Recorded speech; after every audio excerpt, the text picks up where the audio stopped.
What's going on, everybody? Welcome back to another draft grade edition of the Greeks Gridiron. Today, we are going to be talking about none other than the Jacksonville Jaguars. Now, as you all know, if you watch the show, I am a Colts fan, so I am grading a division rival right now. I'm going to try to put my Colts fandom aside here and give an honest, dissection of what the Jaguars did in this year's draft. A lot of good things to really like about this draft. I think there's a lot of player potential in here. A couple of head-scratching picks, but I'm a really big fan of kind of what the Jaguars are trying to do here and build, especially in terms of athletic potential. So let's dive in.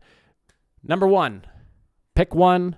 Round one of the NFL draft, quarterback Trevor Lawrence. There's really not much to say about this pick. I think that they hit the nail on the head. They went after the biggest position of need they have, which was that quarterback position.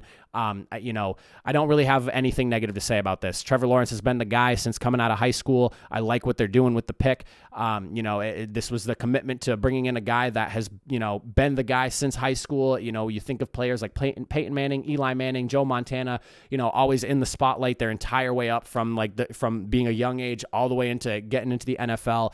Trevor Lawrence, I think, shows a lot of that same talent and potential, and he has that same kind of career path going for him. So overall, excellent pick. Not much to discuss. Big fan of the Trevor Lawrence pick. I'm glad that they didn't try to get cute and go anywhere else. I think Trevor Lawrence was the number one quarterback going in this draft. Now, where the real draft starts for Jacksonville. Round one, pick 25, running back Travis Etienne, Clemson running back, the running back for Trevor Lawrence. I'm iffy on this pick. I understand the idea of, okay, we brought in the running back that played with Trevor Lawrence. Maybe it's a comfort thing. They have chemistry together. I don't know if that translates as much, though, between a quarterback and running back as to where that comparison usually comes from in a quarterback and wide receiver. When you look at the Bengals, they bring in Jamar Chase because that's the guy that helped, Joe Burrow have his career year in the college ranks back before he left LSU to come into the NFL. So I understand that because that quarterback receiver connection, the trust between those two guys is paramount to the success of the offense running. And, I'm not a big fan of that pick because I thought they should have went tackle. But I understand where that comes from, the idea behind it. Now, I don't think that translates as much at running back. They were saying that they're putting Travis Etienne at the wide receiver drills, and Urban Meyer was quoted as saying, worst case scenario, this ends up being a running back with really good receiving skills. So I guess it really ultimately boils down to what they end up doing with Travis Etienne. They had a really good run game last year, undrafted free agent, 1,000 yards. So, they had good running out of nowhere. And I don't really understand the pick unless they're going to really commit to Travis being a wide receiver and not a running back. So really, I'd give the pick a B because I understand where they're coming from, but I think there was more pressing needs you could have gone after. Round number one is a round where you are picking guys that are, you want them to start day one. And so, having a running back that kind of, came out of nowhere and did a really good job for your team last year was one of the few bright spots in Jacksonville. Kind of scratched my head a little bit when I saw the pick. Again, I understand it, but at the same time, I don't know if that idea translates as well as when you're comparing quarterbacks and wide receivers, where that idea actually comes from.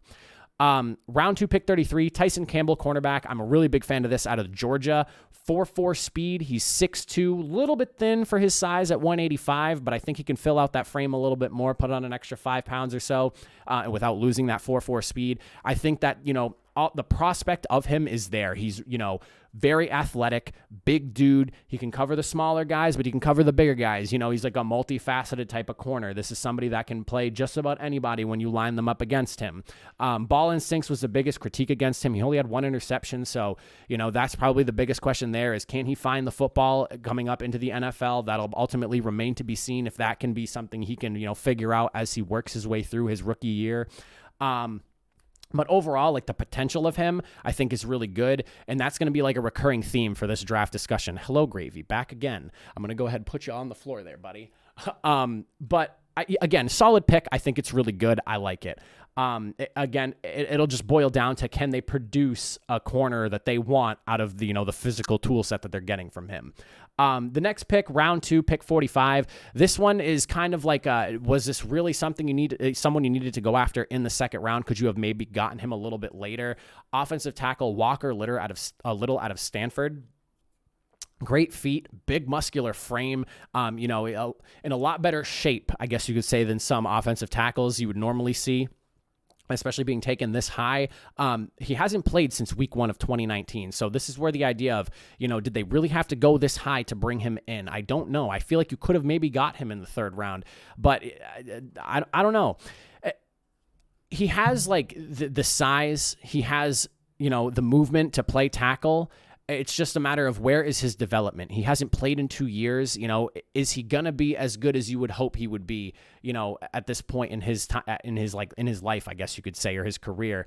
That was probably the biggest question mark that kept coming up when I was doing my research on him. So, and that's kind of a big thing for me too, is, he hasn't played in 2 years. That's a lot, a lot of question marks of players who sat out last year were brought up. This is a guy who's missed 2 years. So it'll remain to be seen how well that pick turns out for them. I like the athleticism he brings and the size that, and again, the muscular frame. He's a big hulking dude. I like the pick. It's just a matter of, can they develop him into a legitimate tackle to be able to protect either the blind side or the opposite side of, wherever they want to plug him in for Trevor Lawrence.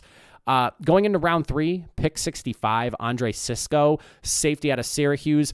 Playmaker. That was like the biggest thing that I could come up with in terms of like trying to define this player, a playmaker. 12 interceptions over the last 2 years. So he can find the football. He has a nose for the football. It's kind of like a knock to what people were saying on Tyson Campbell. So this is a guy that hopefully can, seal up the back end of that defensive backfield and be a very strong cover guy for you. He has good size, good speed. He's coming off that torn ACL, so big question there. He's not as physical and great of a tackler as you would like to see from a safety, but this is a guy that I think is more so like free safety than strong safety type deal. Somebody who's just going to be in the backfield consistently trying to, shut down that top half of the field for you. Round 4, pick 106, Jay Tufalele, D-tackle at a USC. He has a very strong swim move. That's what a lot of people were raving about. He's agile. He really hunts down the quarterback and, tries to finish those plays. Did not play in 2020. The biggest knocks towards him were his balance and also the reliance of that swim move. He'll bull rush every now and again, but it seems like he just falls back on that swim move consistently. So that's something that D-line coaches are going to have to work with for him is, can they teach him those other moves, to be a more multifaceted type guy. You don't want a one move guy who every now and again will do a bull rush here and there to try to outmuscle the offensive lineman he's up against. Can you teach him to play and be more of like a, keep the offensive lineman guessing, I guess is the best way you could say it. You don't want to be a one-dimensional guy, especially when you're rushing the passer there. Then for round 4, pick 121, Jordan Smith, linebacker out of Alabama. This guy is huge. He's a monster. 6'7", 250 pounds, 55 pounds, excuse me, to be exact there. He's an attacker, rushing mentality, 13 sacks and 52 hurries in 2 years. The sacks maybe could be a little bit higher, but the fact that he has those 52 hurries, if he's not getting to the quarterback, he's causing pressure and getting the quarterback either to move out of the pocket, disrupt what he's trying to do, and that's what you want in somebody that can really get after the quarterback at the linebacker position. I'm assuming that they're going to have him rush more than anything. The biggest issues that I could come up with as far as research on him goes, people were saying he's a little bit thin. 255, I think, is a big frame, but I guess at 6'7", it's a little bit thinner than you'd want. And then on top of that, I guess the biggest issue he has in terms of his play is getting stuck on blocks. So some people say that being so big and his size, he should be able to break the blocks easier, but that was something that he got stuck up in and was probably the biggest reason as to why he only had 13 sacks in his last couple of years. But overall, I think this is a solid depth pick, a solid, late round guy that, has production, and you got him in the 4th round. Really good pick here. Then the last 2 picks, Luke Farrell, tight end out of Ohio State, and then Jalen Camp, wide receiver out of Georgia Tech. These guys are like balls of clay that I'm assuming Urban Meyer hopes that they can turn into legitimate players for them. Luke Farrell, not a ton of production in the college ranks. He didn't do a whole bunch, no real flashy receiving numbers, touchdown numbers, anything like that. But he has the size that you want and athleticism. He's 6'5", 251, solid blocker. He can make a contested catch. He's not afraid to go up and do that. And those are like all the things you want in a tight end in terms of size, athleticism, not being afraid to go up for those big catches. When you think of like contested catches that people like Rob Gronkowski and Zach Ertz, and when he was really good, and Travis Kelce, George Kittle, those are the guys that, they're not afraid to go up and make those big catches, but they can also block here and there when asked to do so. So I think that Luke Farrell is a solid late round pick. He has the physical tools and everything. It's just a matter of, can he turn into what the Jaguars, I'm assuming, are hoping he could be with all that size and athleticism. And then Jalen Camp, same idea. This dude is an athletic freak of nature. 40-inch vertical, 30 reps on the bench press for 225. That's absurd. He's 6'2", 220, so big size, explosive. He can, again, he has the leap, he has the strength. On top of that, he's explosive. He's an explosive type of player, and the biggest knocks are really just like, the more like nuanced things of being a wide receiver. So like his route running needs to be worked on. That's probably the biggest thing that I could come up with. And then the other thing is that he's very apt to look before he runs his route. So he's like giving up what he's going to be doing to corners. And when you get to the NFL level, you can't be doing things like that. You're playing against the best in the world at what they do. If they're in the NFL and they're playing across from you, there's a reason they're there. And if you're giving tells as to what your route's going to be, you're setting yourself up for failure. And if you're playing an elite corner, they're going to run that route before you. So you don't want to get into that trap there. But again, physical freak. He has all the tools that you could ask for. It's a matter of, can we polish up his route running? Can we break some of the bad habits and, turn him into what I'm assuming they hope could be a legitimate threat at wide receiver if he puts everything together. I really like the size and the athleticism from him. It's insane what he can do at his size.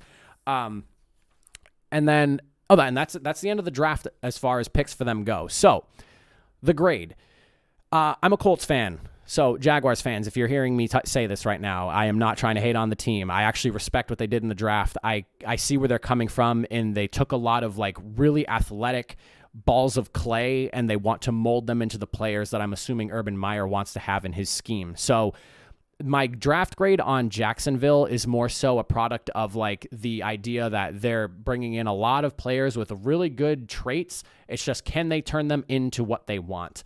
I'm going to give them a B-. They did a really good job hitting on, they didn't really have a position of need. They're 1-15. They had so many holes they needed to fill. So they were just going after what they deemed the best player that they could grab at that point in time in the draft. The Travis Etienne pick left me a little bit scratching my head. The Walker Little one, I feel like you could have gotten him maybe a little bit later in the draft. I'm not a scout or I don't know anything with the teams, but I just feel like that's somebody you could have maybe waited for the third round or even later, just because he's missed so much time and you don't really know where his development actually is, having not played football in 2 years. But I still think that they did a good job bringing in such athleticism that you can't grade them lower than a B-. Their whole entire draft class is going to be based off development and the coaching staff. Can they turn them into the players that they should be able to be with the skill sets a lot of these guys have? So I respect what Jacksonville did in the draft. I tried to push my Colts fandom to the side. Jacksonville seems to beat us at least once a year, so I will never count out Jacksonville ever. They got the best of us last year, week 1. They completely ran us over. So I'm a big fan of what Jacksonville can do from time to time. And, I try to stay unbiased as possible. I love football first, and then I'm a Colts fan second, I always like to say. So respect to what they did in the draft. B- is my grade. I'd love to see what you Jaguars fans think in the comments section down below. So let me know what you guys think. Other than that, though, thanks for watching. I'll catch you guys later with another draft grade video.